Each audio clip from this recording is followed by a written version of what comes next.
নারীর উপনয়নের ক্ষেত্রে বা বেদাধিকারের ক্ষেত্রে সর্বপ্রথম একটি বৈদিক প্রমাণ নিয়ে আপনাদের সাথে আলোচনা করব। বৈদিক প্রমাণটি কি?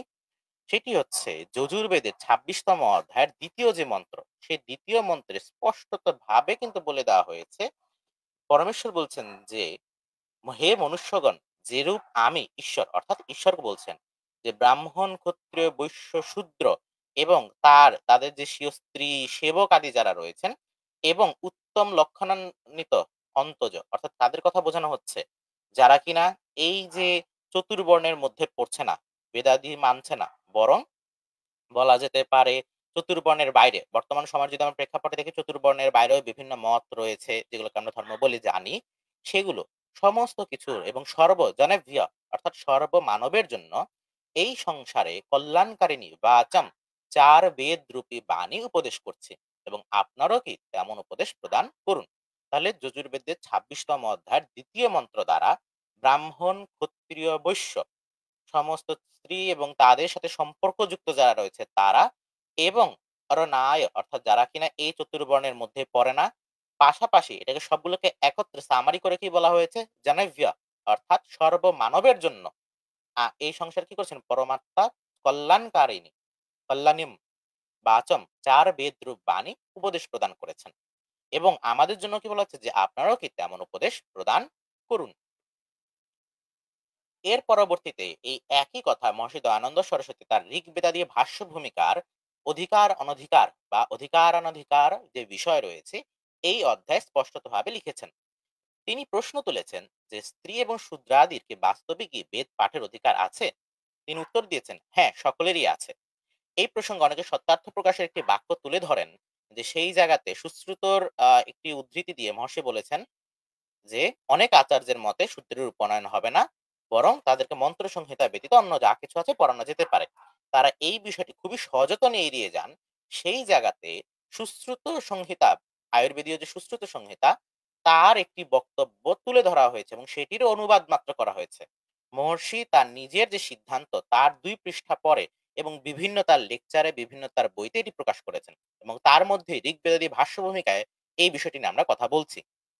যজুর্বেদে সেই একই প্রমাণটি দিয়ে তিনি বলেছেন যে এই মন্ত্রের অভিপ্রায় এমন যে ঈশ্বর এরকম আজ্ঞা দিচ্ছেন যে হে মানবগণ, আমি যেভাবে তোমাদেরকে ঋগ্বেদাদি ৪ বেদের উপদেশ প্রদান করেছি, তোমরাও সেই বেদ শাস্ত্র নিজে পড়ে সকল মানুষকে পড়াবে এবং তাদেরকে শোনাবে।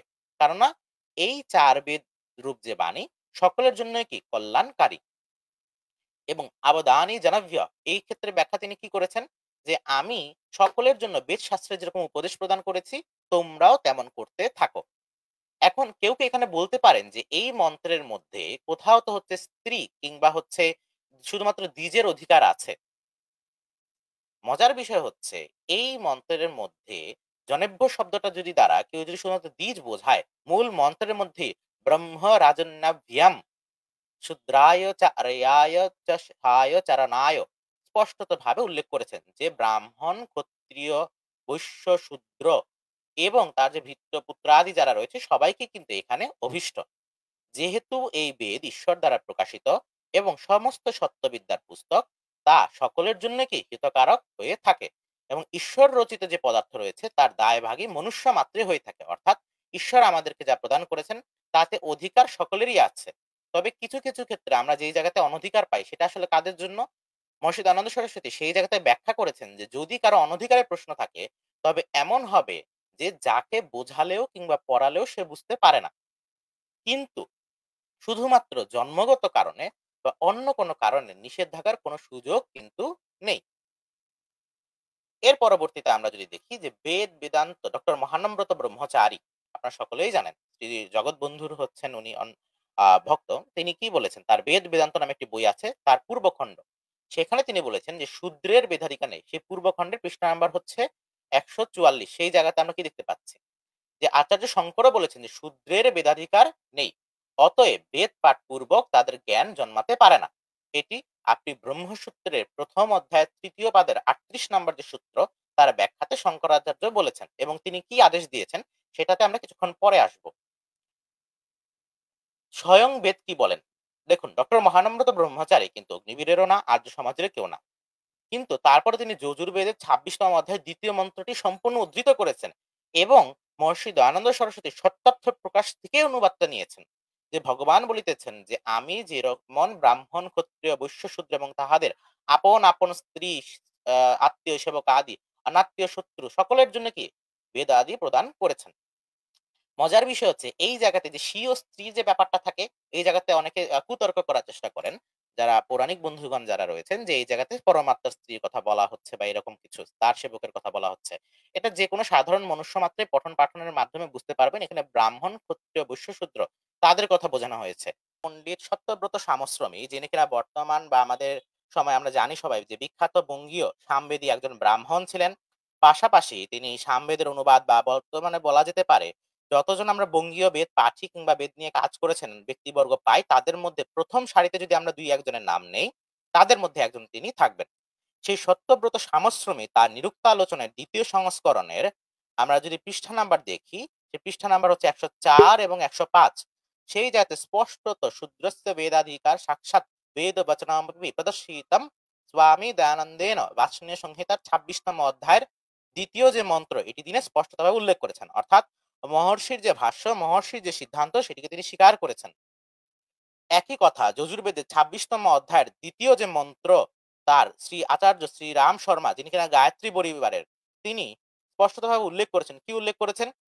যে এই যে जिस प्रकार कल्याण करने वाली इस दिव्य वेद बाणी का हमने অর্থাৎ এখানে তিনি কি মন্ত্র দ্রষ্টা ঋষির কথা উল্লেখ করছেন।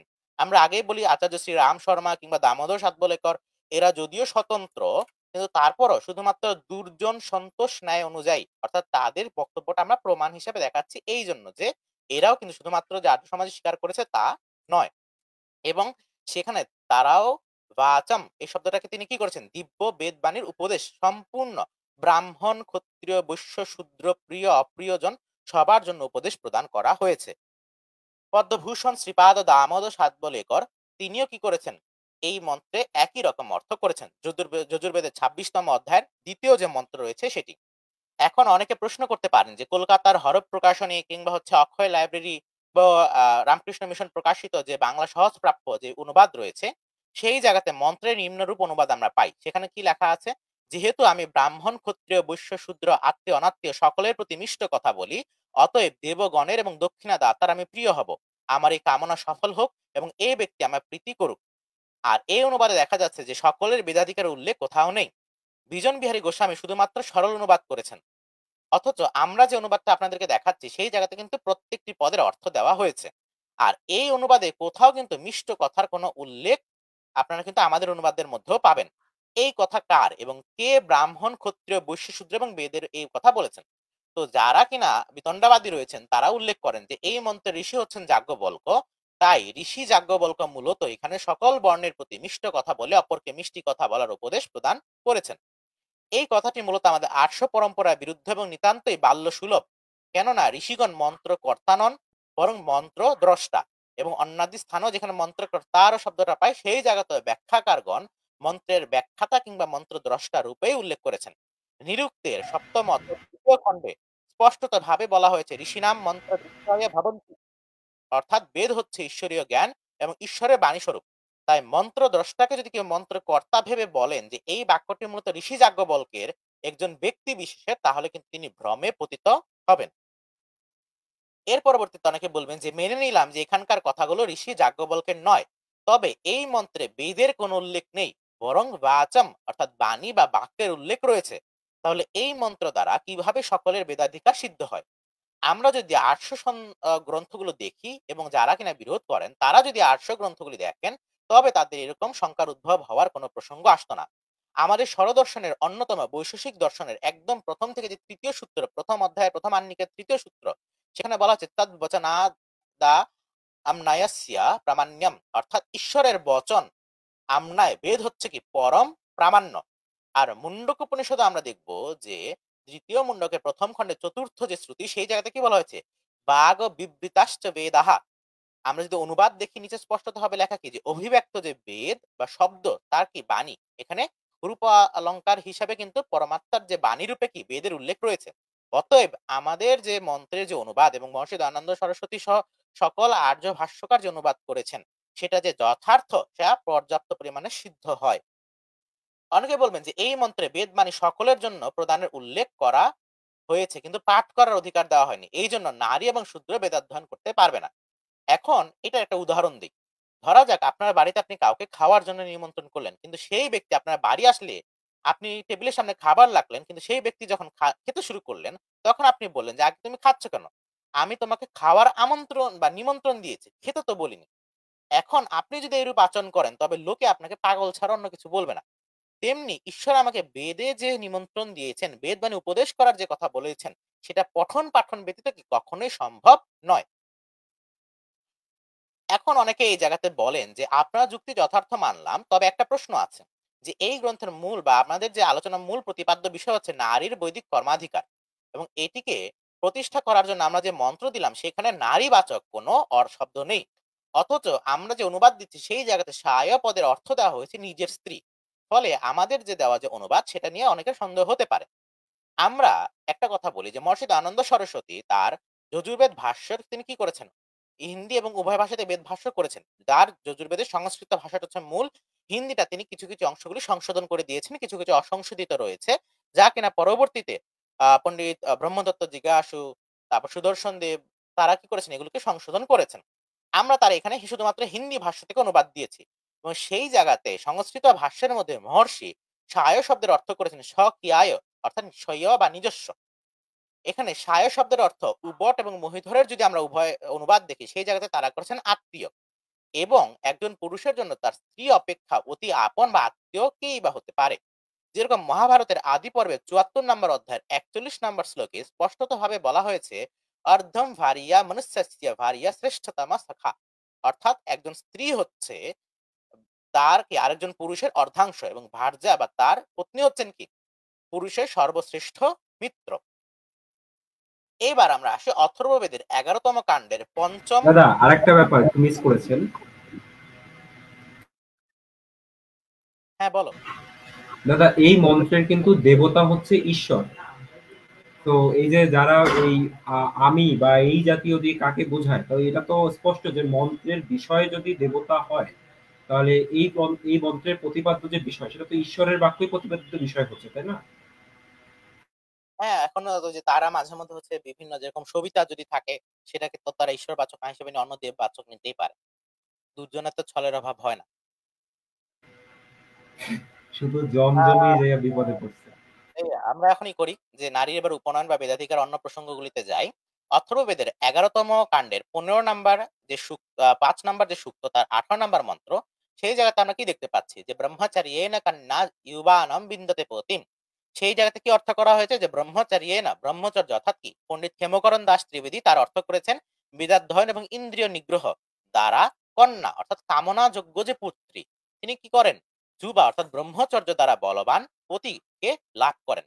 এখন অনেকে এখানে বলেন যে ব্রহ্মচর্য শব্দের অর্থ আমরা যে করছি যে ব্রহ্মচর্যটা একটা কন্যার ব্রহ্মচর্যের কথা উল্লেখ করছে, এটা নাকি আসলে কোনো ভাষ্য বা এটা অনুমোদিত না। তাদেরই আমরা আপনারা ডান দিকে দেখবেন সায়নাচার্য যে সায়ন ভাষ্য সেই জায়গাতে কি বলা হচ্ছে, কন্যা অকৃত বিবাহা স্ত্রী, অর্থাৎ কন্যা শব্দের অর্থ এই মন্ত্রে কি যে কিনা বিবাহ করেনি এমন স্ত্রী।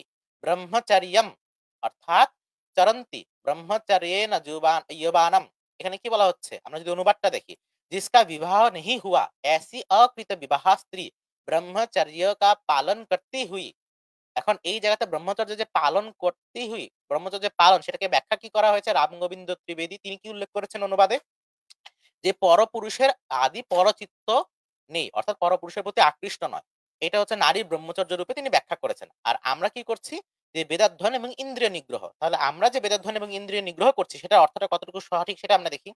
এই একই সূক্ত যেটাকে আমরা ব্রহ্মচর্য সূক্ত বলছি, আমরা ১৮ নম্বর মন্ত্র নিয়ে আলোচনা করলাম। তার পঞ্চম মন্ত্রে স্পষ্টত ভাবে ব্রহ্মচারীর কথা কি বলা আছে, ব্রহ্মচারী ব্রহ্মণঃ অর্থাৎ বেদাভ্যাস করেন। শুধু তাই নয়, এটা তো পণ্ডিত ক্ষেমকরণ দাস ত্রিবেদীর। অনেকে বলবেন আমরা এটা মানছি না। তাহলে অথর্ববেদের এই একই কাণ্ডের ঠিক আগের মন্ত্রটা ১৭ নম্বর মন্ত্রে সায়নাচার্য কি ভাষ্য করেছেন, ব্রহ্ম শব্দের অর্থ তিনি করেছেন বেদ, ব্রহ্ম বেদঃ তদধ্যয়নার্থম আচার্যম আচরণীয়ম সমিধাদানম। এই যে সমস্ত যে কর্মগুলো রয়েছে এগুলোকে তিনি কি বলছেন যে ভিক্ষা বা ভৈক্ষাচার্য, সেগুলোকে তিনি বলেছেন ব্রহ্মচারিয়ম। অনুবাদে যদি আমরা দেখি বেদের নামই হচ্ছে ব্রহ্ম। সেই বেদকে পড়া, আচরণ করা, সমিধা দান করা, ভিক্ষাচর্য অর্থাৎ ভিক্ষা যেটা নেওয়া, ঊর্ধ্ব রেতস্কন্ধ অর্থাৎ বলা যেতে পারে ইন্দ্রিয় সংযম করা, সমস্ত কিছুই কি মূলত ব্রহ্মচর্য বলা হয়ে থাকে। তাহলে 17 নম্বর মন্ত্রে আপনার আচার্য স্পষ্টভাবে বললেন যে ব্রহ্মচর্যের মধ্যে বেদাধ্যয়নে রয়েছে। আপনি 18 নম্বর মন্ত্রে অনুবাদে গিয়ে বললেন যে না, স্ত্রীর বেলাতে বেদাধিকারের কোনো অনুবাদ নেই, এখানে ব্রহ্মচর্যের শব্দের অর্থ হচ্ছে যে পরপুরুষের প্রতি বিমুখতা। তাহলে এটা কি অ্যাকচুয়ালি কোনো সততার পরিচয় দেয়? শুধু তাই নয়, আমরা যদি দেখি ব্যাকরণের ক্ষেত্রে কাশিকার ষষ্ঠ অধ্যায় তৃতীয় পাদের 86 নাম্বার যে হচ্ছে সূত্র, যে চরণে ব্রহ্মচারিণী, তার কাশিকা বৃত্তিতে কি বলা হয়েছে? কাশিকা বৃত্তিতে স্পষ্টতভাবে বলা হয়েছে ব্রহ্ম ইকুয়াল টু বেদঃ তদধ্যায়নার্থম ইয়দ ব্রহ্মব্রতম তদপি ব্রহ্ম।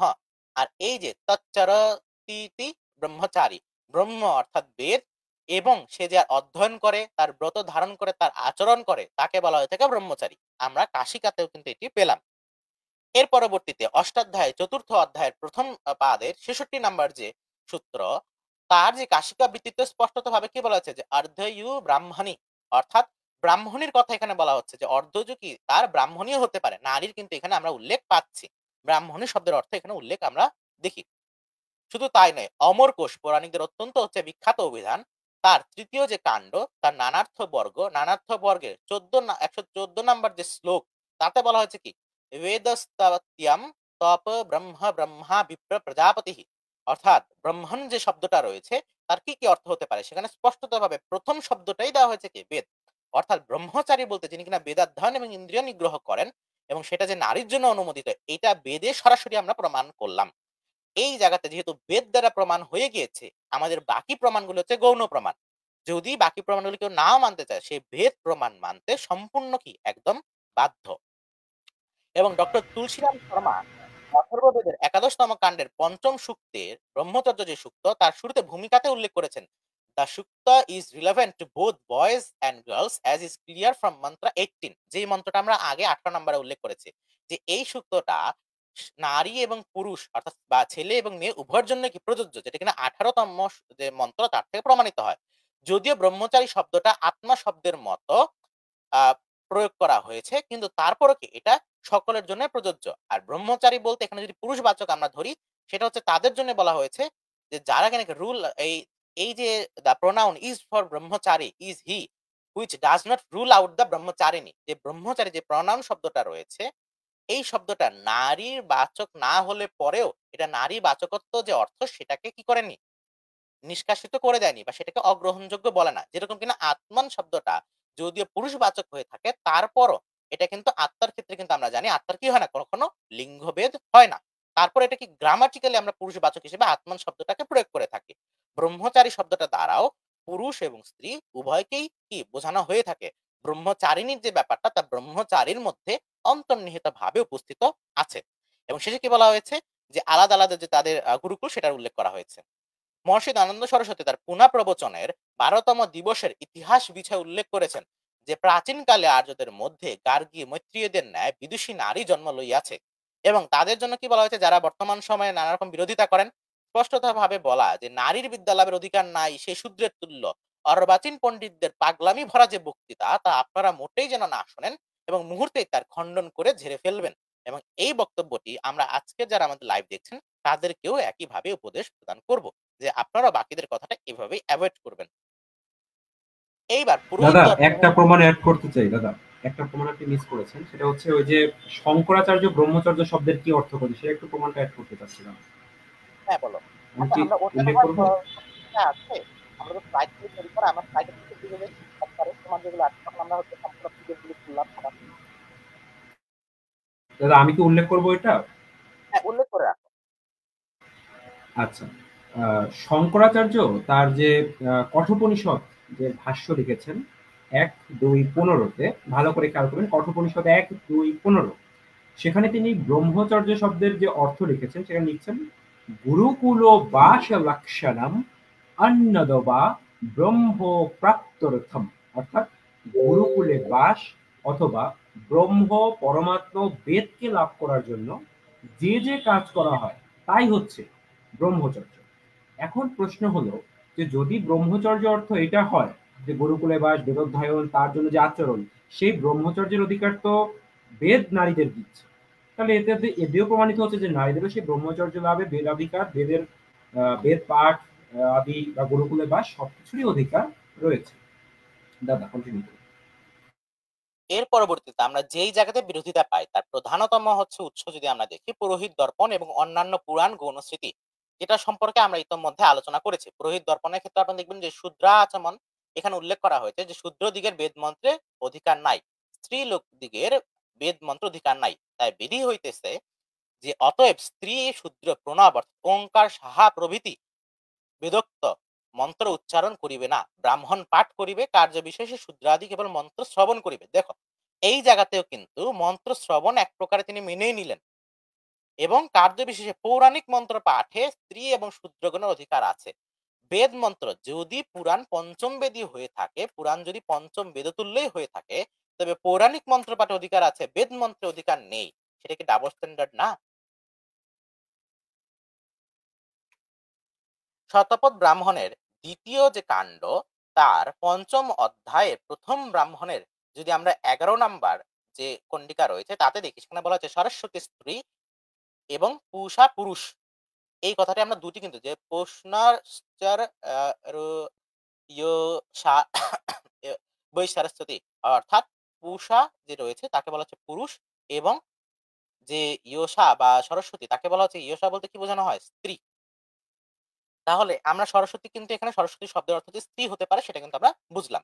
এই একই যুক্তিতে আমরা ঋগ্বেদের প্রথম মণ্ডলের তৃতীয় সূক্তের 11 নম্বর মন্ত্রে যে যদয়ত্রী সুনৃতানাম তেতন্তি সুমতিনাম যজ্ঞম দধে সরস্বতী, এখানে মহর্ষি দয়ানন্দ সরস্বতী কি অর্থ করেছেন? যে এই যে স্ত্রী, সরস্বতী বলতে কি বিদ্যান, বিদ্যা বলতে বিদ্যাবতী যে স্ত্রী, তিনি কি করবেন? রিফাইন বাই, সে শুদ্ধ করেছে নিজেকে কিভাবে? Refine by the knowledge of Vedas follows the yajna, যার জ্ঞান বেদ দ্বারা শুদ্ধ হয়েছে, পরিশুদ্ধ হয়েছে, সে কি করবে? সে এই যে যজ্ঞ যেটা রয়েছে সেটাকে ধারণ করবে। সুসংস্কৃত বাগ যজ্ঞম দধাতি। শুধু তাই নয়, যজ্ঞ বলতে বেদাধ্যয়নকেও বোঝানো হয়ে থাকে। সেটা প্রমাণ কি? মনুস্মৃতির তৃতীয় অধ্যায় 70 নাম্বার যে শ্লোক, তার বাম পাশে আপনারা মেধাতিথির দেখতে পাচ্ছেন, অধ্যাপনম ব্রহ্ম যজ্ঞঃ। সেই জায়গাতে মেধাতিথি কি অর্থ করছেন? অধ্যাপন শব্দে না ধ্যান আপি গৃহতে ইয়েন অত উভয় অধ্যাপনা অধ্যয়নে যথাসম্ভবম ব্রহ্মযজ্ঞ। অর্থাৎ বেদাধ্যয়ন এবং অধ্যাপন, বেদ পড়া এবং অন্যকে পড়ানো, দুটোকে কি বলা হয়ে থাকে? ব্রহ্মযজ্ঞ বলা হয়ে থাকে। তাহলে যদি ব্রহ্মযজ্ঞ একটা যজ্ঞ হয়ে থাকে, তাহলে নারীরও কি আছে? এই যজ্ঞে অধিকার আছে, যেটা কিনা বেদ কর্তৃক সরাসরি অনুমোদিত। এবং কুল্লুক ভট্ট কি বলছে? অধ্যাপনে শব্দে না অধ্যয়নামপি গৃহতে, একই কথা। এবং তিনি এই জায়গাতে আরো কি বলেছেন? অধ্যাপনাদি অর্থাৎ অধ্যাপন করা, পড়ানো, বেদাদি শাস্ত্রের অধ্যাপন, পড়ানো, সেটাকেও তিনি কি বলছেন? ব্রহ্মযজ্ঞ বলেছেন। অতএব নারীর যে ব্রহ্মযজ্ঞ বেদাধ্যয়নের অধিকার আরেকবার প্রমাণিত হলো। এইবার ঋগ্বেদের অষ্টম মণ্ডলের 31 নম্বর সূক্তের পঞ্চম যে মন্ত্র, সেই জায়গা থেকে বলা হচ্ছে, আমরা বাম পাশে সায়ন ভাষ্য অনুযায়ী যদি রমেশচন্দ্র দত্তের অনুবাদটা দেখি, যে দম্পতি এক মনে অভিশাপ করে সংশোধন করে, এবং টিকাতে কি বলেছেন? যে মূলে দম্পতি আছে, স্ত্রী পুরুষ একত্রে সমাভিশপ দ্বারা যজ্ঞ সম্পাদন এবং সংসার সুখ লাভকরণের কথা পঞ্চম হইতে নবম রেখে উল্লেখ করা যায়। তাহলে স্ত্রীর যজ্ঞাধিকার পাওয়া যাচ্ছে। অনেকে এখানে বলবেন স্ত্রীর যজ্ঞাধিকার, যজ্ঞে বসতে পারছে, মন্ত্র পাঠের অধিকার কই? অপেক্ষা করুন, আসছে। এবং ডান পাশে আমরা রামগোবিন্দ ত্রিবেদীর সংস্কৃত যে সায়ন ভাষ্য সহজ অনুবাদ, সেখানে দেখতে পাচ্ছি, সেই জায়গাতে কি বলা হচ্ছে? তিনি এখানে স্পষ্টত ভাবে দম্পতি শব্দের অর্থ সায়নাচার্য করেছেন দম্পতি যজ্ঞকারিণৌ জায়াপতি। দম্পতি বলতে মানে কি? যজ্ঞ করছে এরকম, কারিণৌ দ্বিবচনান্ত, জায়াপতি অর্থাৎ স্বামী এবং স্ত্রী। শুধু তাই নয়, তৈত্তির ব্রাহ্মণের আমরা দেখতে পাই 2227 দ্বিতীয় কাণ্ডের এখানে কি বলা হচ্ছে?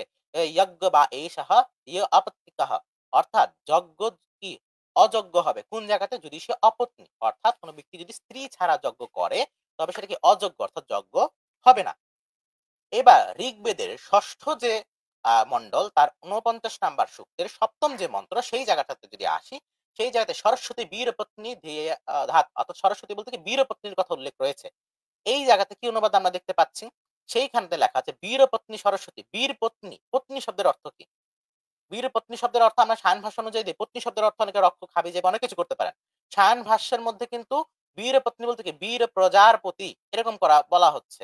তাহলে এখানে বীর পত্নীর যে উল্লেখ, সেই বীর পত্নী কি সরস্বতী। এই এবং কথা বলেছে যে আমাদের জাগাদি কর্মের নির্বাহ করবেন। এবং সে দেবপত্নীদের সাথে প্রসন্ন হয়ে শ্রোতাদের কাছে আসবে। অথচ আমরা কি তার উল্লেখ পাই? বা কোন শাস্ত্রের মধ্যে দেবপত্নী সহ আসা বা এই জাতীয় কোন উল্লেখ পাচ্ছি বৈদিক শাস্ত্রের মধ্যে? পাচ্ছি না। তাহলে এই জায়গাতে মূলত সরস্বতী বলতে পত্নী বা ওয়াইফের কথাই বোঝানো হয়েছে। যেরকম যজুর্বেদের ৮ম যে অধ্যায় তার ৪৩ নাম্বার মন্ত্রে আপনি যদি দেখেন সেই জায়গাতে সরস্বতী শব্দের উল্লেখ রয়েছে এবং এই মন্ত্রে পত্নী হচ্ছেন দেবতা, অর্থাৎ তাকে উল্লেখ করে কিন্তু এখানে বলা হচ্ছে।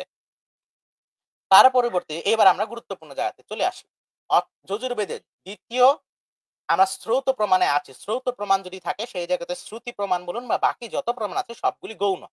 স্রোত প্রমাণের মধ্যে আমরা সমস্ত প্রামাণিক বর্তমানে প্রচলিত যে অনুবাদ রয়েছে সেখান থেকে দেখাচ্ছি যারা পৌরাণিকদের অনুবাদ। কি বলা হচ্ছে যে যজুর্বেদের ২য় অধ্যায়ের ৩৩ নাম্বার মন্ত্র, যে এই মন্ত্রে পুত্রকাম পত্নী মধ্যম পিণ্ড ভক্ষণ করবে এবং তাত্ত্বান স্রোত সূত্রেও এই কথাটি স্পষ্টভাবে ৪-১-২২ এই সূত্রে লেখা আছে আদ্বেত্যতি মধ্যমম পিণ্ডম স্ত্রী প্রশ্নাতি পুত্র কামেতি, অর্থাৎ এই মন্ত্র পাঠ করে কি করবে, স্ত্রী এই যে হচ্ছে পিণ্ড যেটা রয়েছে সেটাকে ভক্ষণ করবে।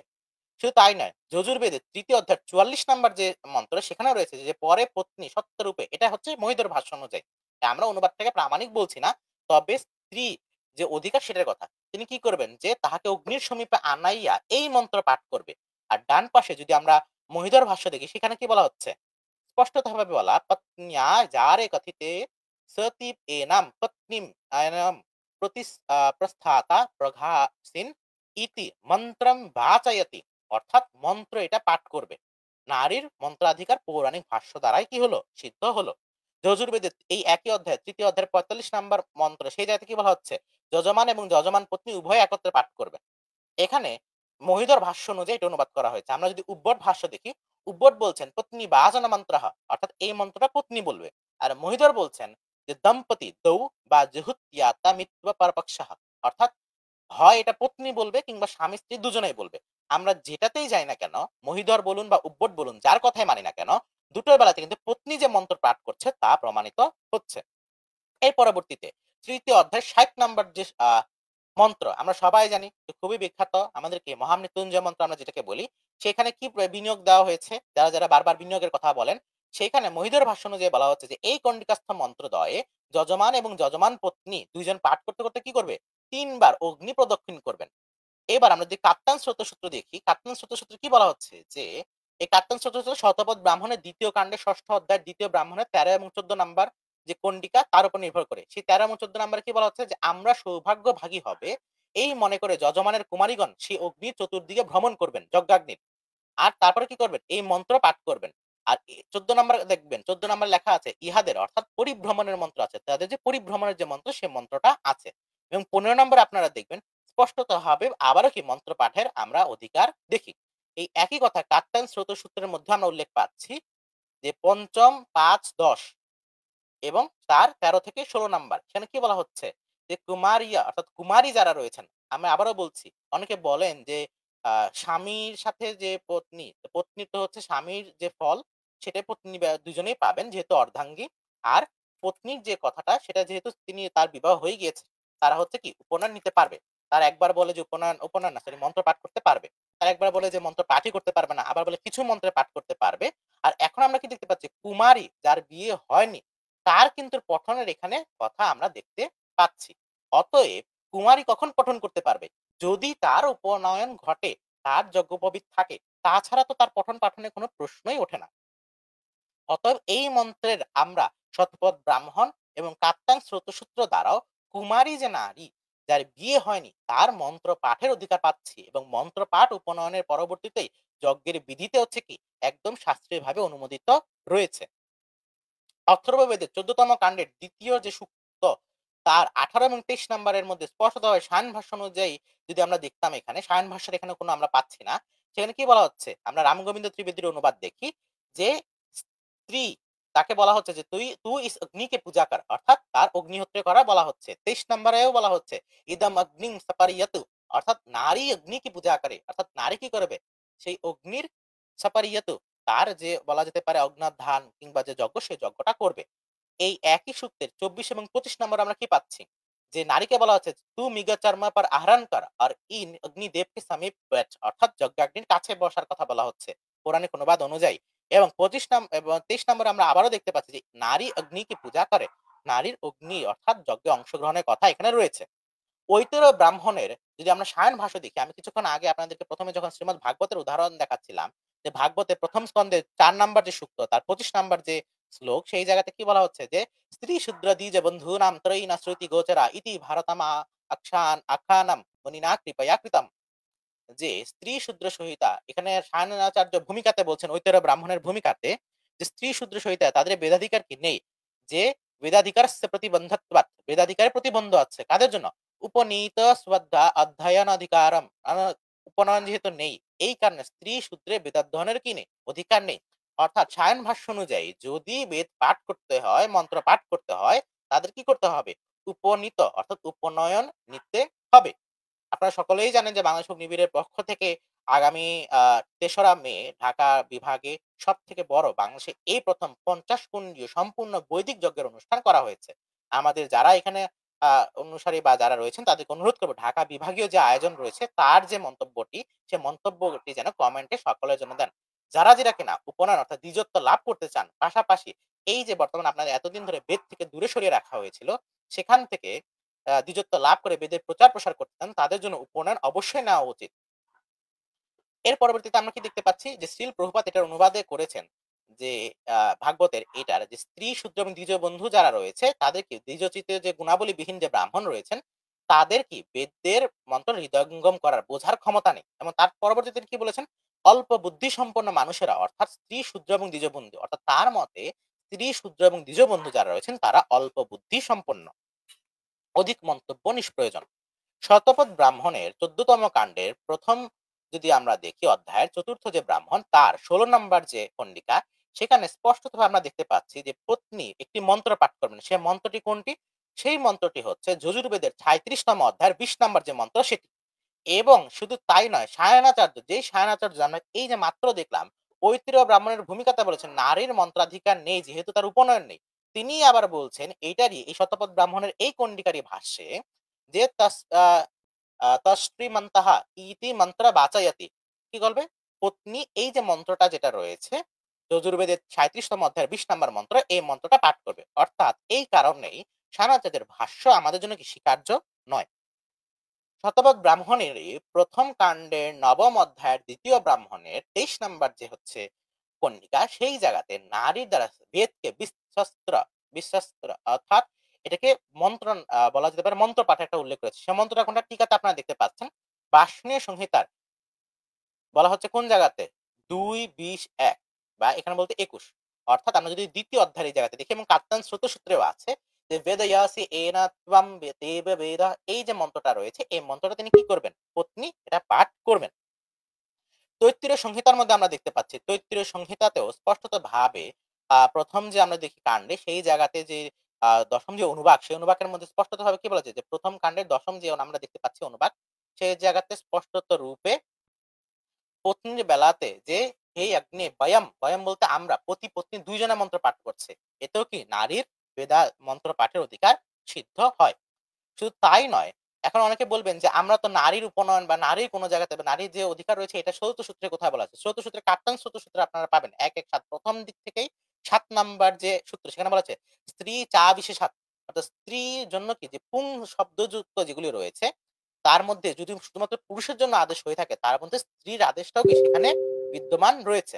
শুধু তাই নয়, তার ব্যাখ্যা যদি আমরা দেখি মীমাংসা দর্শনে, সেই মীমাংসা দর্শনে কি বলা হচ্ছে যে পূর্ব মীমাংসার ৬ষ্ঠ অধ্যায় যদি আমরা দেখি, তার প্রথম পাদে যে যদি আমরা ৮ম যে সূত্র, সেখানে কি বলা হচ্ছে, জাতিম তু বাদরায়ণ পি বিশেষাৎ তস্মাৎ স্ত্রাপি প্রতীয়েত জাত্যর্থস্য বিশিষ্টত্বাৎ। অর্থাৎ বাদরায়ণ আচার্য স্বর্গকাম সামান্য স্ত্রী পুরুষ উভয়ের জন্য মনুষ্য জাতিতে অধিকৃত মানেন, তাই জাতিরূপে সামান্য হওয়ার স্ত্রীর যজ্ঞকর্ম অধিকৃত মানা উচিত। এটা হচ্ছে প্রচলিত অনুবাদ অনুযায়ী। সূত্রে যে তু শব্দটি আছে এতে পুমানের যজ্ঞাধিকার নিবৃত্তির জন্য প্রযোজ্য। সবর স্বামীও বলেছেন তস্মাৎ শব্দেন উভাবপি স্ত্রী পুংস অধিকৃত ইতি গম্যতে। অর্থাৎ সর্বকাম বা স্বর্গকাম শব্দটা যদিও হচ্ছে কি পুংবাচক হিসেবে আছেন, কিন্তু এখানে নারীরও কি অধিকার আছে। এই একই যুক্তিতে যেই জায়গাতে উপনয়ন থেকে শুরু করে যত জায়গাতে পুরুষের জন্য বিধি দৃষ্ট হয়, সেই জায়গায় স্ত্রীর জন্য পৃথক বিধি না থাকা সত্ত্বেও সেই একই বিধি যথাযথ সংস্কার পূর্বক স্ত্রীর জন্য যে প্রযোজ্য তা প্রমাণিত হলো। স্ত্রী হি ব্রহ্মা বহুভূতা ঋগ্বেদের অষ্টম মণ্ডলের 33 নম্বর সূক্তের 19 নম্বর মন্ত্র। সেই জায়গাতে বলা হচ্ছে যে স্ত্রী কি যজ্ঞের ব্রহ্মা হবে। যদিও সায়নাচার্যের ভাষ্য আমরা আগেই বলেছি, তিনি বলেছেন এখানে একজন পুরুষ ছিল, পরবর্তীতে সে নারী হয়ে গিয়েছে, শরীফ থেকে শরীফার মতো কাহিনী একটা উল্লেখ করেছেন আর কি অনেক আগে থেকেই। তো সেই জায়গাতে তিনি কি করলেন, যে বললেন যে এরকম যে পুরুষ ছিল পরবর্তী স্ত্রী হয়ে গিয়েছে তার জন্য এটা বলা, বাট এটার কোন রকম কোনো প্রমাণ বা কোনো কিছু তিনি উল্লেখ করেননি। বরং গোপদ ব্রাহ্মণে আমরা স্পষ্টত দেখতে পাই, গোপদ ব্রাহ্মণের উত্তর ভাগের প্রথম প্রপাঠকের তৃতীয় কণ্ডিকাতে যে ব্রহ্মাকে, যার কিনা সম্পূর্ণ ব্রহ্মজ্ঞান আছে এবং বৃহস্পতি অর্থাৎ বলা যেতে পারে বেদ বিদ্যা যে সম্পূর্ণ জানে, তাকে কি যজ্ঞের ব্রহ্মা করতে হবে, উস্কহি কি ব্রহ্মা বানাবে, ব্রহ্মানম কি কুর্বিতা, অর্থাৎ তাকে ব্রহ্মা বা ব্রহ্মা বানাতে হবে। কাটান স্রোত সূত্রে আমরা বর্তমানে প্রচলিত অনুবাদও দিয়ে দিচ্ছি যে পুংসা সাহৈব স্ত্রিয়া অধিকার निरूपणम अविशेष अर्थात श्रूयमान पुंलिंग की विशेषता के अभाव होने से स्त्री की যজ্ঞে অধিকৃত হবে। যেরকম আমরা যদি দেখি দর্শনাচ্য অষ্টম যে সূত্র, সেখানে বলা হচ্ছে কি যে বিভিন্ন যে দর্শনাচ্য অর্থাৎ উদ্ধৃতি, দর্শন বলতে এখানে কি বিভিন্ন যাতে আমরা উদ্ধৃতি দেখতে পাই, যে স্ত্রীর বেলাতেও কি আমরা যজ্ঞে অংশগ্রহণ এবং নানা মন্ত্রপাঠের অধিকার পাচ্ছি। এই জন্য পত্নীরও কি জাগে অধিকার রয়েছে, অর্থাৎ স্ত্রীর কিন্তু যজ্ঞাধিকার পাচ্ছি, এবং যদি তার উপনয়ন না হয় তবে কখনোই কি তার যজ্ঞাধিকার থাকার কথা নয়। তাহলে এখানে আমরা তার প্রমাণ কি পাবো, তৈত্তিরীয় সংহিতাতে আমরা দেখতে পাচ্ছি 6.1.3.5 স্পষ্টত ভাবে সেখানে স্ত্রীর যে মেখলা বন্ধন এবং তার যে মন্ত্রাদি রয়েছে তার পঠন পাঠনের উল্লেখ আছে স্পষ্ট, যে মেখলায়া যজমানম দীক্ষায়তি যত্রেণ পত্নীম মিথুনাত্মায়। এই একই কাত্তান স্রোত সূত্র যদি আমরা দেখি, কাত্তান স্রোত সূত্রের মধ্যেও আমরা কি স্ত্রীর দ্বারা মন্ত্র পাঠের উল্লেখ পাচ্ছি। আপনি এখানে দেখতে পাচ্ছেন 2.7.4 এই জায়গাতে লেখা আছে কিন্তু পত্নী মেব বক্ষয়াম, অর্থাৎ পত্নী কি এই মন্ত্র পাঠ করবে। শুধু তাই না, কাত্তান স্রোত সূত্রের 6 আমরা যদি দেখি 6.6.3 এবং যজুর্বেদের এই মন্ত্রটা, এই জায়গাতে কি বলা হচ্ছে 6.6.3 কাত্তান সূত্রের মধ্যে কি বলা হয়েছে মূলত, যে ষষ্ঠ যদি আমরা দেখি সেই জায়গাতে ষষ্ঠী যে কণ্ডিকা, ষষ্ঠী কণ্ডিকার অর্থাৎ ষষ্ঠ যে কণ্ডিকা তার যে তৃতীয় যে সূত্র, সেখানে কি বলা হচ্ছে যে প্রথম সূত্র সেখানে বলা হচ্ছে যে ষষ্ঠাধ্যায়ের পঞ্চমী কণ্ডিকার যেটা ছিল আগে, তার পরবর্তীতে ষষ্ঠ কণ্ডিকাতে যে পত্না বাচনম পত্নী বলবে, দ্বিতীয় সূত্রে বলা হচ্ছে কি যে ইন্দ্রিয়াধিষ্ঠানানাম বাগাদীনাম পত্না শোধনম পত্নী ইন্দ্রিয় শোধন করবেন। কোন মন্ত্র কথা বলতে বলতে, সেখানে তৃতীয় যে সূত্র রয়েছে, আমরা আগেও বলছি এখানে আমরা শুধুমাত্র দুর্জন সন্তোষ ন্যায় অনুযায়ী এই প্রমাণগুলি উদ্ধৃত করছি। আমরা আগে বেদ মন্ত্রে প্রমাণ দিয়ে এসেছি এবং সেটা আমাদের জন্য চূড়ান্ত প্রমাণ। তারপরে যারা মানতে চান না, প্রমাণ চান, শাস্ত্রে উল্লেখ দেখতে চাচ্ছেন, তাদের জন্য দেওয়া। যে এবং পরবর্তীতে মূর্খম নাসিকে চক্ষুষি এই যে মন্ত্র এখানে যেটা রয়েছে, এভাবে কি কি দ্বারা করবেন, বাচম তে শুদ্ধ্যামিতি প্রতি মন্ত্রম, এই মন্ত্রটা আসলে মূলত কোনটা, এই মন্ত্রটা যজুর্বেদের ষষ্ঠ অধ্যায়ের 14 নম্বর যে মন্ত্র সেটা। কাট্টান স্রোত সূত্রেরই একইভাবে আমরা যদি কর্ক ভাষ্য সহ দেখি, এই কর্ক ভাষ্যের 26তম অধ্যায়ের সপ্তম যে কণ্ডিকা তার 28 নম্বর সূত্রে স্পষ্টতভাবে বলা হচ্ছে পত্নী দুইটা মন্ত্র পাঠ করবেন। যজুর্বেদের 38তম অধ্যায় 23 এবং 24 নম্বর মন্ত্রের উল্লেখ এই জায়গাতে আমরা পাই। সেটা কি কি, যে আমরা যদি কর্কাচার্যের ভাষ্য দেখি তিনি কি বলছেন, অত ঋত্বিক পত্নী যজমানাহা তৎবালে মার্জয়ন্তে, এখানে যে 38 এবং 23 38 অধ্যায়ের 23 নম্বর যে মন্ত্র, সেই মন্ত্রটা এখানে আমরা উল্লেখ পাচ্ছি। আশ্বলান স্রোত সূত্রের একাদশ যে প্রথম যে আমরা যদি অধ্যায় দেখি, সেটা যে একাদশ কণ্ডিকা 11 নম্বর কণ্ডিকা তার প্রথম সূত্রে দেখবেন হোতা বা অর্ধ যে পত্নীকে দিয়ে বেদ বা যেটা রয়েছে এই মন্ত্র বেদবাসী এই মন্ত্রটি কি করবেন তিনি পড়াবেন। এইবার প্রচলিত অনুবাদের মধ্যে আমরা একটু দেখাই যে ভণ্ডামিটা কিভাবে এসেছে। যে অনেকে প্রচলিত অনুবাদ যারা কিনা কোনো টিকা ভাষ্য কোনো কিছু পড়েননি কিংবা টিকা ভাষ্যের মধ্যে যে বিকৃতি এসেছে সেই অনুযায়ী বিচার করেন, তাদের জন্য পার্শ্ব গৃহসূত্র যদি আমরা দেখি, তার প্রথম কাণ্ডের যদি আমরা ষষ্ঠ যে অংশ, সেই ষষ্ঠ কণ্ডিকাতে দ্বিতীয় যে হচ্ছে সূত্র, সেই জায়গাতে যদি আমরা দেখি সেখানে কি বলা হচ্ছে যে কন্যা দাঁড়িয়ে, এটা বিবাহ সংস্কার বিধিতে কন্যা দাঁড়িয়ে এক একটি মন্ত্র পাঠ করে অঞ্জলি দিবে। দেখুন কি বলা আছে, এক একটি মন্ত্র পাঠ করে অঞ্জলি দেবে। এখানে 2 লিখে একটি টিকা দেওয়া হয়েছে, টিকাটা কি সেটা আমরা একটু পরে আসছি। সেখানে 3টা মন্ত্রের কথা বলা হচ্ছে, 1 2 3 3টা মন্ত্র এখানে পাঠের উল্লেখ রয়েছে। আর টিকাকাররা এখানে কি উল্লেখ করছেন ডান পাশে দেখতে পাচ্ছেন যে লাজা হোমের স্থলে কন্যা আহুতি দিবে, কিন্তু প্রতিটি মন্ত্র বর পাঠ করবে। মন্ত্রে বলা হলো জুহতি অর্থাৎ স্ত্রীবাচক হিসেবে যে নারী পাঠ করবে, অথচ টিকাকার বলছেন কি এখানে বর পাঠ করবেন। কেন? কারণটা খুবই সোজা। কারণ হরিহর যদি আমরা দেখি এবং গদাধরের যারা কিনা পারস্পরের এই জায়গাতে টিকা করেছেন, সেই টিকাকারদের যদি আমরা অবৈধ চর্চাকে খণ্ডন করি, তিনি কি বলা যায় মূল পাঠের মধ্যে আমরা প্রথমে নিচে দেখবেন মূল পাঠের মধ্যে লাজা হম করতে হুই বিবাহিতা কন্যা কাহতি হে, লাজায়িত কন্যা কিন্তু এটা পাঠ করবে। বর কেন বলবে যে আমার প্রতি দীর্ঘায়ু হোক? বর কি স্ত্রী?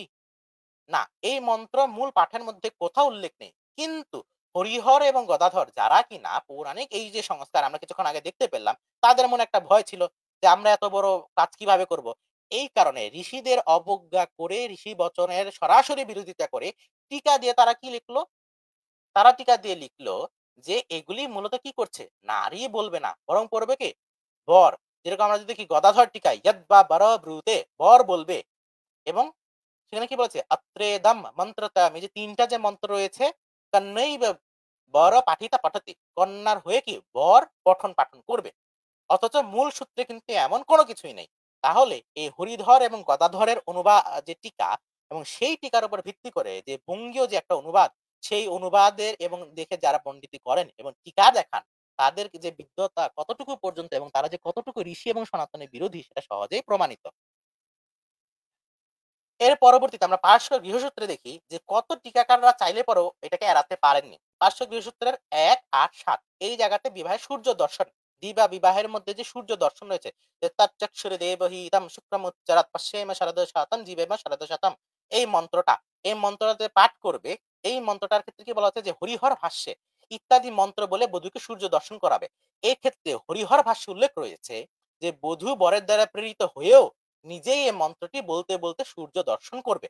অর্থাৎ যদিও পূর্ব একটি অংশে আমরা দেখলাম যে হরিহর এবং গদাধর, বিশেষত গদাধর নিজে তিনটা মন্ত্র কন্যা বা বলা যেতে পারে বধূর পঠনীয় হওয়া সত্ত্বেও বরকে দিয়ে পাঠ করাচ্ছেন, এখানে এসে তারা কিন্তু সেটাকে কি করতে পারেননি? কোনোভাবেই এড়াতে পারেননি।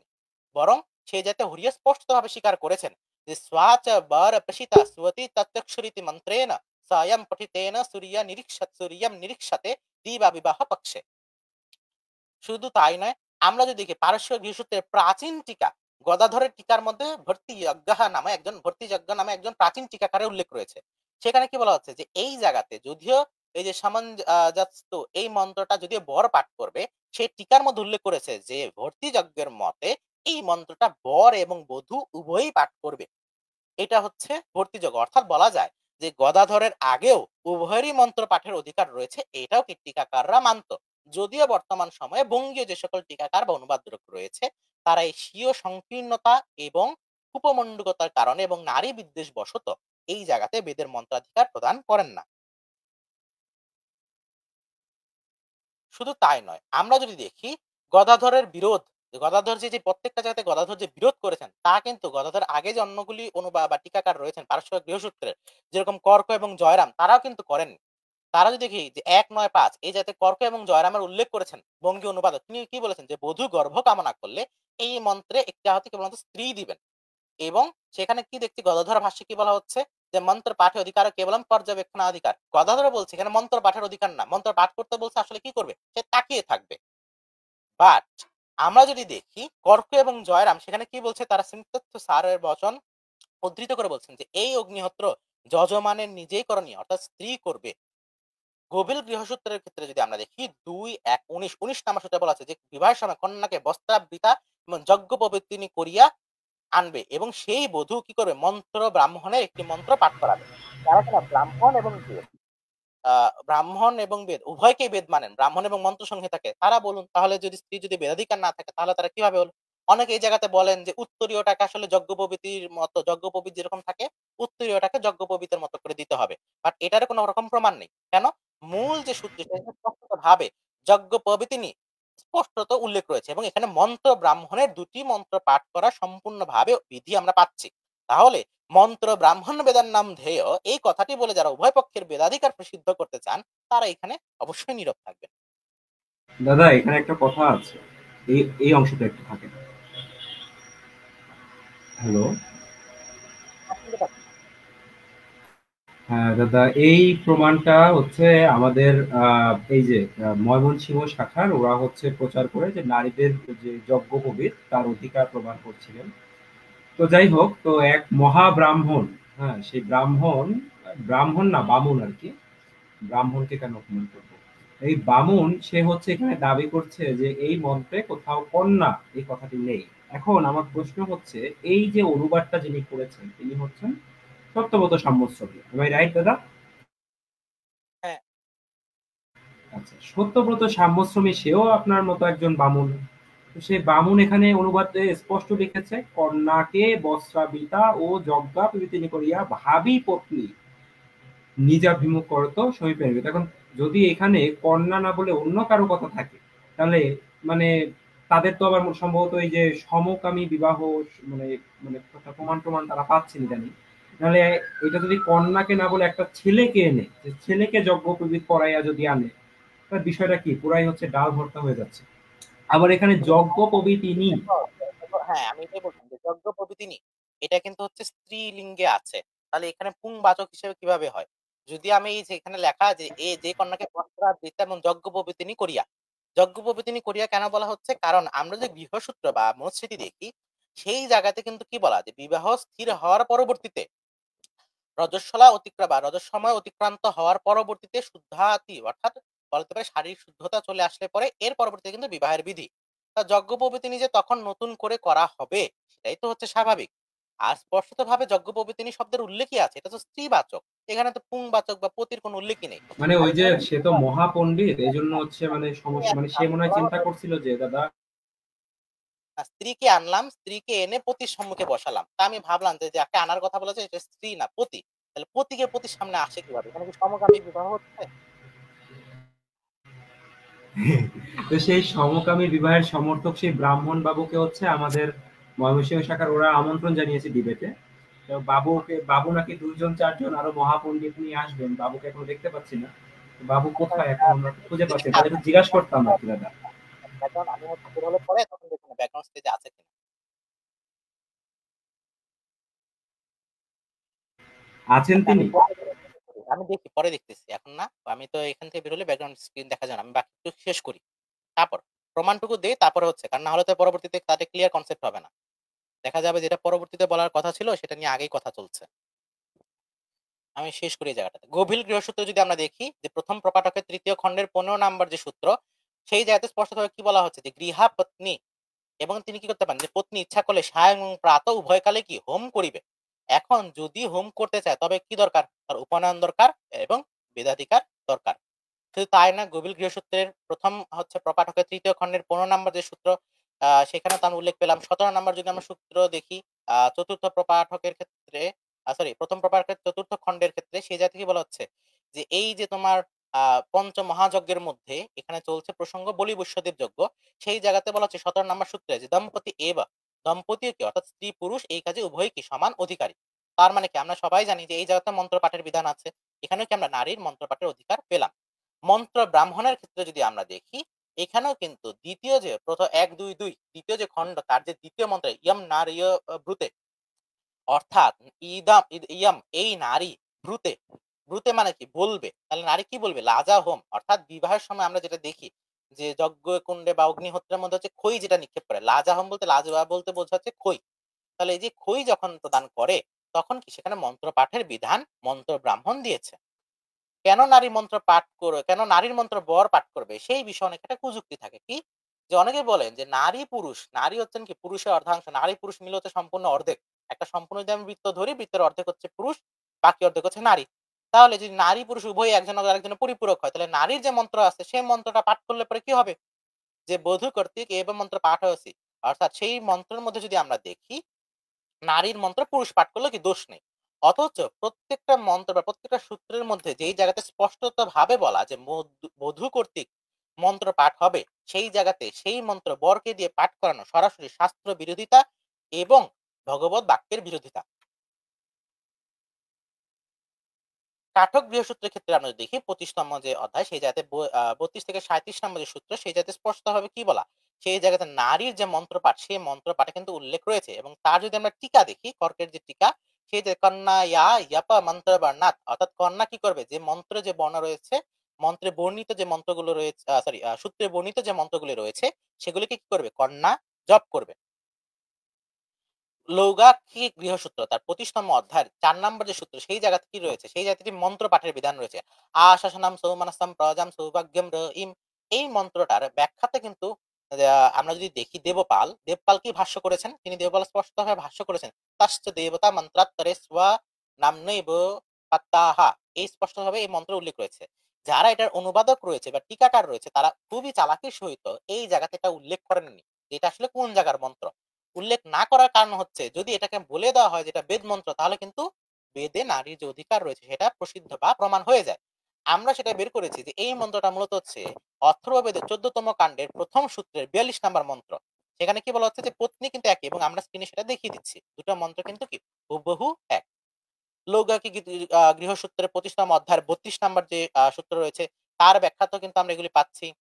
আমরা যদি দেখি সাংখ্যানিক গৃহসূত্র তার সপ্তদশ যে খণ্ড অর্থাৎ 17 নম্বর খণ্ডের পুরোটা ধরেই কিন্তু উল্লেখ যদি আমরা দেখি যে প্রথমে ঋগ্বেদের 4র্থ মণ্ডলের 39 নম্বর সূত্রে 6ষ্ঠ মন্ত্রে বর এবং বধূ দধিভক্ষণ করবেন। তার পরবর্তীতে কি ধ্রুব দর্শনে উল্লেখ রয়েছে। তারপর ঋগ্বেদের 8ম মণ্ডলের 35 নম্বর সূক্তের 10ম থেকে দ্বাদশ নম্বর তিনটা যে মন্ত্র, এই মন্ত্রে দধি মিশ্রিত অন্ন ভক্ষণের উল্লেখ রয়েছে। বর যদি সন্তান কামনা করেন তবে প্রথমে একটা আহুতি দিবেন মন্ত্র পাঠ করে, সেটারও কিন্তু কি আমরা উল্লেখ পাচ্ছি। অতএব নারীর মন্ত্রাধিকার পুনরায় প্রমাণিত। এর পরবর্তীতে মানব গৃহসূত্র যদি আমরা দেখি, মানব গৃহসূত্রের 1, 11, 12 এই জায়গাতে একটা মজার বিষয় আছে। 1, 11, 12 মজার বিষয়টা কি, এখানে আরিয়মানম নুদেবম এখানে একটা মন্ত্রের উল্লেখ আছে এবং এই মন্ত্রে স্পষ্টত ভাবে কি বলা, আমরা যদি দেখি প্রথম মন্ত্রটার মধ্যে আদি মন্ত্র সে দৌন, আমরা দেখুন আমরা এখানে উল্লেখ করে দিচ্ছি আইডেন্টিফাই করে যে বর এবং কন্যা উভয়ের উল্লেখ রয়েছে মন্ত্রপাঠ এবং আহুতি দেওয়ার জন্য। তারা উভয়ে কি করবে, এই কন্যা এবং বর হোম করবে। এবং তারপরে আরেকটা মন্ত্র আছে যেখানে বলা আছে ইয়ম নারীবি ব্রুতে, এই মন্ত্র কন্যা পড়ে 4 মন্ত্র পাঠের সাথে সাথে কি করবে, লাজাহোম অর্থাৎ খই যেটা সেই খইটা হচ্ছে আহুতি প্রদান করবে। স্পষ্টতভাবে সূত্রের মধ্যে নারীর পঠনের উল্লেখ রয়েছে। জৈমিনীয় গৃহসূত্রের মধ্যেও আমরা প্রথম যে দেখি প্রথম খণ্ডের 21 নম্বর যে সূত্র, এই জায়গাতে ধ্রুব আছে অর্থাৎ ধ্রুব দর্শনের মন্ত্রের আমরা উল্লেখ পাচ্ছি। বারহ গৃহসূত্র সেই জায়গাতে আমরা কি পাচ্ছি 15তম যে খণ্ড সে তার 10 এবং 11 নম্বর সেই জায়গাতে আমরা মন্ত্র উল্লেখ পাচ্ছি। এখানে আমরা যদি হিন্দি অনুবাদটা পড়ি যে ফির बीच में न रुकती हुई बांधकर আরিয়ামানম আদি মন্ত্র সে দোনো কন্যা আর বর হোম করে, কন্যা এবং বর উভয়ের মন্ত্র পাঠপূর্বক হোমের উল্লেখ রয়েছে। এবং তার পরবর্তীতে আমরা যদি দেখি ইয়ম নারীর ব্রুতে এই মন্ত্র কন্যা পাঠ করবে, এটা স্পষ্টভাবে উল্লেখিত। বঙ্গানুবাদের একটি চালাকি দেখে, বঙ্গানুবাদের মধ্যে একই কথা রয়েছে যে কন্যা অর্জমা দেবতার উদ্দেশ্যে যজ্ঞ করেছিলেন। টিকাতে লেখা হলো যে মন্ত্রটি বিবৃতিতে মন্ত্রটি বরই পাঠ করবে, সূত্রে লেখা হলো কন্যা পাঠ করবে, বিবৃতিতে লিখলো কি করবেন বরই পাঠ করবেন। কেন? মূল মন্ত্রের মধ্যে বা মূল সূত্রের মধ্যে তো স্পষ্টত ভাবে লেখা আছে স্ত্রীলিঙ্গে অবিচ্ছেন্দাতি, তাহলে তারপরে কেন করা হচ্ছে? কারণ বিবৃতিকার এখানে বলেছেন না হি স্ত্রী নাম মন্ত্রেস্বাধিকার অস্তি, স্ত্রীর মন্ত্রাধিকার নেই।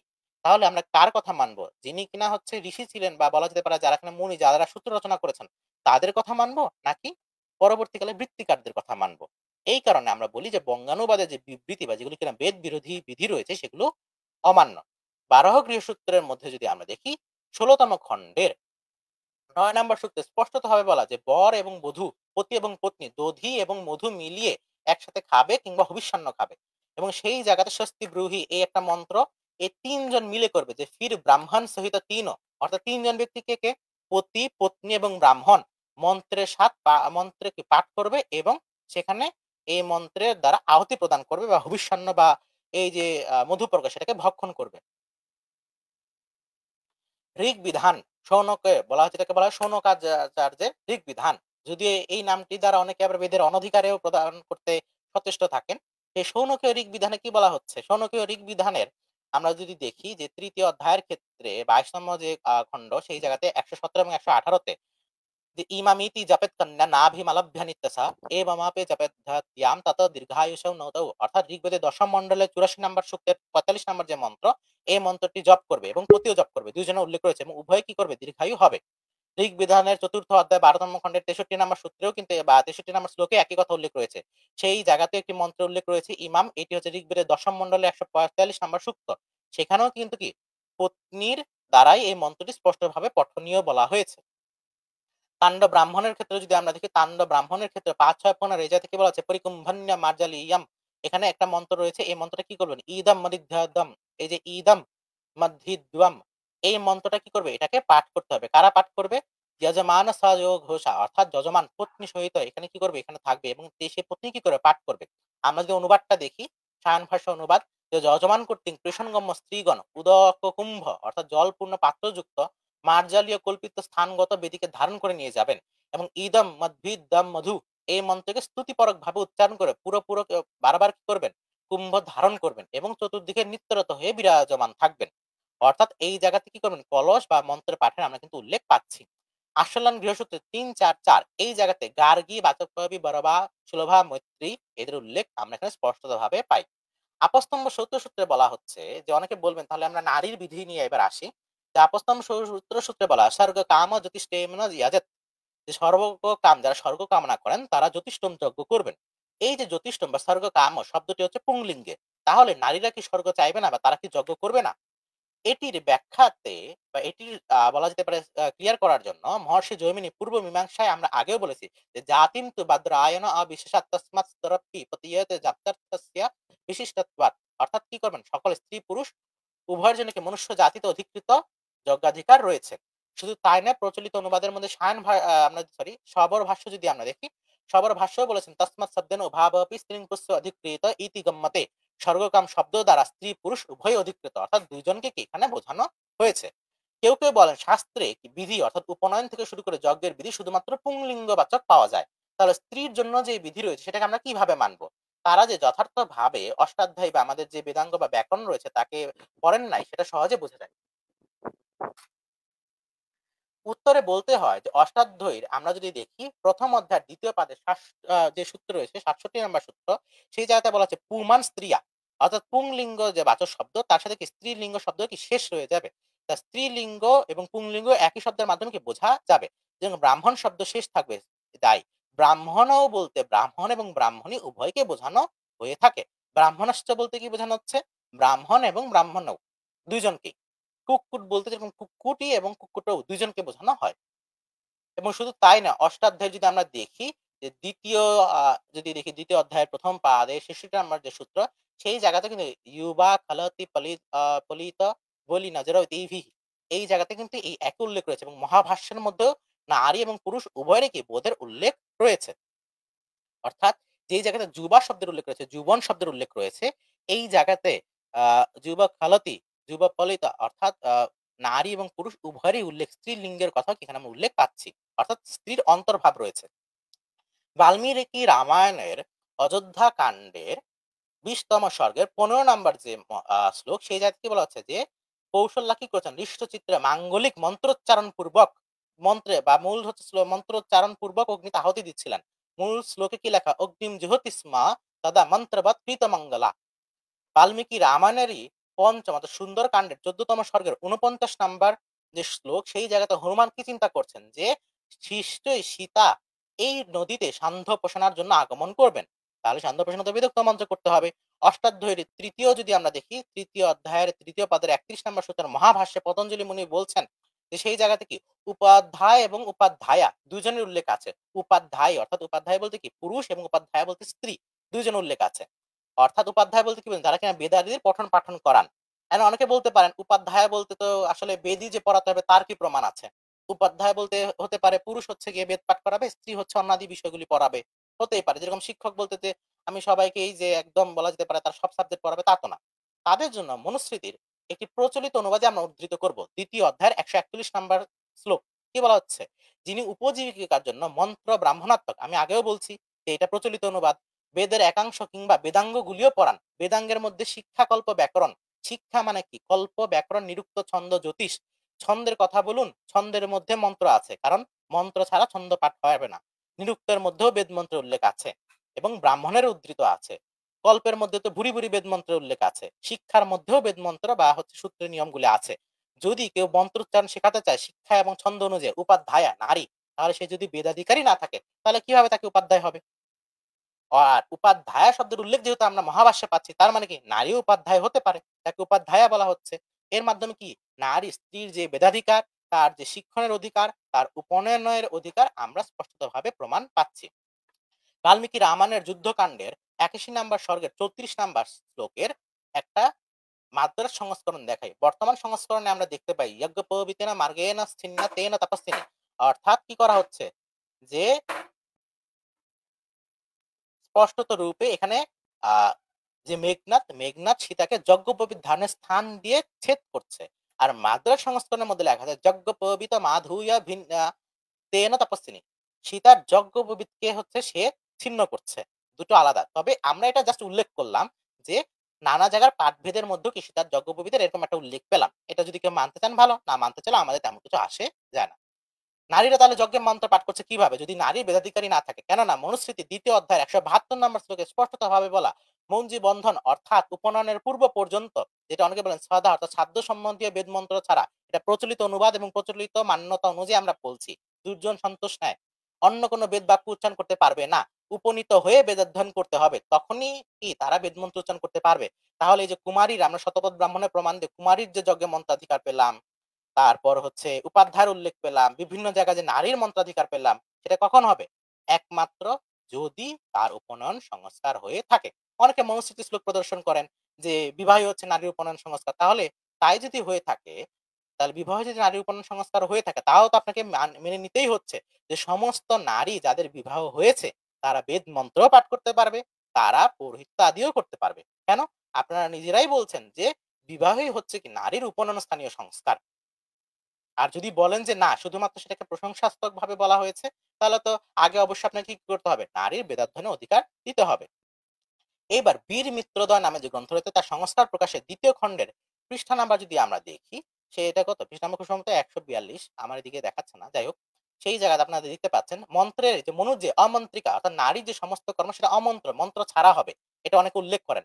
সেই জায়গাতে সংস্কার প্রকাশে কি বলা হচ্ছে? তারা বলছেন যে জাত কর্মাদি যে ক্রিয়া রয়েছে, কিছু কিছু কর্ম, সেই কর্মগুলি অমন্ত্রিকা, সেখানে হয়তো মন্ত্র থাকবে না, কিন্তু বিবাহ আদি যে মন্ত্রগুলো রয়েছে সেগুলো সমন্ত্রক হবে। যে যাজ্ঞবল্ক্য আপি তুষ্ণিমেতা ক্রিয়া স্ত্রীনাম বিবাহস্তু সামন্ত্রকঃ, যে বিবাহ তো সমন্ত্র, মন্ত্র সহই করতে হবে। সেই ক্ষেত্রে তো আপনি চাইলে পরেও নারী সমস্ত কর্ম যা কিছু আছে সংস্কার, সবগুলি হচ্ছে মন্ত্র ছাড়া হবে, সেটা বলার কোনো সুযোগ নেই। শুধু তাই নয়, এই একই গ্রন্থে স্ত্রীর চূড়াকর্মেরও উল্লেখ রয়েছে। এখানে মনুর যে অমন্ত্রিকা যে কথা, সেখানেও কিন্তু আবার একই কথা বলা, যে এই জায়গাতে কি যথাকুল বা কি বলা যেতে পারে পুং বৎস মন্ত্রক যেগুলো রয়েছে, সেই মন্ত্রগুলো দিয়ে কি তার যে চূড়াকর্ম সেগুলিকে করা যাবে। পারস্য গৃহসূত্রে ২য় কাণ্ডে হরিহর ভাষ্য, এটা ৫টা যুক্ত ভাষ্য পাওয়া যায়। গুজরাট প্রেস থেকে প্রকাশিত হয়েছে। তার ১৯৩ এবং ১৯৪ প্রেসে এই কথাটি সে স্বীকার করেছে বাধ্য হয়ে। কেন? যতই নারীর বেদাধিকার বিরোধ করুক না কেন, সরাসরি প্রমাণগুলোকে সে কিভাবে না করবে? যে জাত কর্ম চূড়াকরণ কর্মানি যেগুলো রয়েছে, ওইগুলি কি মন্ত্রকারী, এগুলো মন্ত্র দ্বারাই করতে হবে। কেননা সেখানে হোম রয়েছে সমন্ত্রক। তাই এগুলি কি করতে হবে? যে হোম তো আসলে সমন্ত্রকই হয়। এগুলি প্রয়োগ পারিজাতেও উল্লেখ রয়েছে একটা গ্রন্থে। এখন অনেকে আমি দেখলাম একটা পোস্ট করেছে নৃসিংহ পূর্ব তার্পণ উপনিষদের সে যাতে ১/৭ সপ্তম যে হচ্ছে তথাকথিত শ্রুতি, সেই জায়গাতে কি বলা হচ্ছে? যে গায়ত্রী, সাবিত্রী মন্ত্র, লক্ষ্মী মন্ত্র, যজুষ, প্রণব মন্ত্র যদি স্ত্রী বা শূদ্র জানে, তবে তার মরণ এবং অধঃপতন হবে, এবং যে আচার্য তার আগে এই মন্ত্র উচ্চারণ করবে তাদের করা উচিত নয়। তাহলে আপনারা যারা যারা শ্রবণ করছেন তাদের জন্য একটু অনুরোধ করব, যারা নারীর বেদাধিকার দেয় না, যারা বলে উপনিষদ ১০৮টা সবগুলি প্রামাণিক, এই নৃসিংহ পূর্ব তাপনী উপনিষদের উপর শঙ্করাচার্যের ভাষ্য আছে। কেউ যদি দেখতে চান আমি সেটার প্রমাণও দেখাবো। শঙ্করাচার্য সেই জায়গাতে এই একই কথা বলেছেন। তাদের যারা ফলো করছেন তারা কি আদৌ সঠিকভাবে মানে সঠিক কাজ করছেন নাকি করছেন না? কারণ আপনার স্ত্রী পুরুষের সামনে তাদেরকে দান করা তো পরের কথা। তাদের সামনে উচ্চারণও করার কথা না করা হয়েছে, এবং এটাও বলা হচ্ছে যদি কোনো আচার্য তাদের সামনে উচ্চারণ করে তার মরণ এবং অধঃপতন হবে। সেটাকে কি আদৌ বৈদিক উপনিষদ বলা যায়? কেননা বেদে তো হচ্ছে সকলের অনুমতি দেওয়া হয়েছে। এখন এই উপনিষদগুলো ১০৮ টা উপনিষদ যে বৈদিক বা না সেটার একটা প্রমাণ দিই। আমরা পূর্বতাপন উপনিষদে এই কথা তো প্রামাণ্য না সেটা বললাম। যেরকম শীতোপনিষদ তার ২৬ নাম্বার তথাকথিত শ্রুতি, সেই জায়গা থেকে বলা হচ্ছে যে বেদে বৈখানস মত, এটা শ্রী রামচন্দ্রের যে মত তার উল্লেখ করা হয়েছে, এটা হচ্ছে শীতোপনিষদ। এবং ঋষিগণ পরম বৈখানস শ্রীরামের কথা উল্লেখ করা, অর্থাৎ এখানে কি বৈখানস মতের কথা উল্লেখ আছে, এবং পরম বৈখানস বলতে শ্রী রামচন্দ্রের উল্লেখ রয়েছে। আর আমরা নারদ পরিব্রাজক উপনিষদের সেখানে যদি দেখি তৃতীয় উপদেশের প্রথম যে শ্রুতি, সেই জায়গাতে বৈখানস যারা রয়েছে, বৈখানস শিবভক্ত ধন নিয়ে যারা পড়ায় অগ্নিহত্র রহিত, এদেরকে যদি বৈরাগ্য রহিত হয় তাদেরকে সন্ন্যাসের জন্য যোগ্য নয় বলা হচ্ছে, এবং যদি সন্ন্যাস নেয়ও সেই জায়গাতে মহাবাক্য যা রয়েছে তার অনধিকারী বলা হচ্ছে। তাহলে দুটো তথাকথিত ১০৮টা উপনিষদই কি পরস্পর বিরোধী রূপে আমরা পাচ্ছি। এই কারণে আমাদের ১১টি যে বৈদিক উপনিষদ রয়েছে সেগুলি হচ্ছে প্রামাণিক, এবং বেদই হচ্ছে সর্বোচ্চ প্রামাণিক। মনুস্মৃতির ২য় অধ্যায় ৬৬ নাম্বার যে শ্লোক, সেই জায়গাতে যে আমরা দেখতে পাই যে অমন্ত্রিকা স্ত্রীলোকের যা কিছু হবে অমন্ত্রক, সেখানে রাঘবানন্দ নামে একজন টিকাকার রয়েছেন, তিনি কি বলেছেন? যে জাত কর্মাদি যে ক্রিয়াগুলো রয়েছে সেগুলো হচ্ছে অমন্ত্রিকা। বাট বাকি যেগুলো রয়েছে সেগুলো কি সমন্ত্রকা এব, সেগুলোকে কি সমন্ত্র বা মন্ত্রযুক্তই হবে। পারস্পরিক গৃহসূত্রে ২ জন বিখ্যাত ভাষ্যকার হরিহর এবং গদাধর, আমরা আরো অনেকে বলে থাকেন যে আমরা যে শূদ্রকে জন্মগতভাবে না মেনে বা স্ত্রীকে যে জন্মগত না ভেবে যে বেদাধিকার দিচ্ছি তাদের কথা তো ধর্মসূত্রে যে আমরা দিলাম। আপস্তম্ভের মধ্যে তো ১ম এই দেওয়া আছে যে শূদ্রের হচ্ছে বেদাধিকার নেই, তার হচ্ছে উপনয়ন হবে না। অশূদ্র এবং দুষ্টকর্ম রহিতদের দেওয়া যাবে। এখানে কিভাবে কৌশলে জাতপাতবাদীরা আমাদের শাস্ত্র বাক্যকে বিকৃত করেছেন সেটা একটা দেখাই। পারস্পরিক গৃহসূত্রে ২-৫-৪৩ এটার মধ্যে হরিহর এবং গদাধর ২ জনই আপস্তম্ভ ঋষির মত উল্লেখ করে বলেছেন, যে সকল শূদ্র দুষ্ট কর্ম করে না তাদেরকে কি করা যেতে পারে? উপনয়ন সংস্কার করা যেতে পারে এবং এটা টিপ্পণীতেও কিন্তু তাই লেখা হয়েছে। আমরা যদি পরের অনুবাদটা দেখি আর এখানে হরিহর ভাষ্যের মধ্যে স্পষ্ট হয়েছে আপস্তম্ভ শূদ্রামানম দুষ্ট কর্মানা উপনয়নম। গদাধর ভাষ্যও বলা হচ্ছে যে হরিহরের পাশাপাশি কি বলেছেন অদুষ্ট কর্মানাম মদ্যপান রহিত মেতি যারা রয়েছে তারা কি নিতে পারবে। এবং তারা এখানে আবার গদাধর এখানে শূদ্র লেখা সত্ত্বেও সেটাকে রথকার বলার ট্রাই করেছেন। যতই তার কাজ কিছু আসে যায় না তিনি শূদ্র শব্দটা উল্লেখ করেছেন। গদাধর ভাষ্যও একই কথা বলা যে আপস্তম্ভ বলেছেন শূদ্রামন দুষ্ট কর্ম নাম উপনয়নম ইদম চ রথকারস্য উপনয়নম। এখানে তারা বলছে যে এখানে শূদ্র বলতে রথকারের কথা বলা হচ্ছে। অ্যাকচুয়ালি আসলে তা না। কেননা এই জায়গাতে স্পষ্টভাবে শূদ্র শব্দটা উল্লেখ ছিল। পরবর্তীকালে যখন আপস্তম্ভ ধর্মসূত্রের মধ্যে দেখলো যারা জাতপাতবাদী আছে আসলে এটা তো খুবই ঝামেলা হয়ে গেল। তারা শূদ্রের আগে অশূদ্র নাম লাগিয়ে দিল। যে অশূদ্র নাম দুষ্ট কর্মানা উপনয়নম। অশূদ্র নাম অর্থাৎ কি অশূদ্র মানে কি? যারা ব্রাহ্মণ, ক্ষত্রিয়, বৈশ্য তাদের মধ্যে দুষ্টকর্ম ছাড়া যারা রয়েছে তাদের উপনয়ন হতে পারবে। তাহলে দেখুন আগে যেখানে শূদ্র ছিল, শূদ্রদের উপনয়নের সংস্থার একটা অধিকার দেওয়া হয়েছিল। সেখানে তারা ১ম এ ট্রাই করল কি? সেটাকে রথকার বানাতে। তারপরেও যখন দেখল যে না রথকার বানালে অনেকে প্রশ্ন করতে পারে, তাহলে রথকার কি আসলে শূদ্র? কেননা তো আমরা অন্য জায়গাতে দেখতে পাই রথকারকে শূদ্র হিসেবে অনেকে মানছেন না। তখন তারা মূল যে প্রশ্ন, ১ম প্রশ্ন আপস্তম্ভ ধর্মসূত্রের একদম ১ম থেকে ৬ নাম্বার যে সূত্র সেখানে তারা কি করল? শূদ্রের আগে একটা লাগিয়ে দিল। অর্থাৎ সহজেই বোঝা যাচ্ছে যে কিভাবে এই জিনিসগুলোকে বিকৃত করা হয়েছে।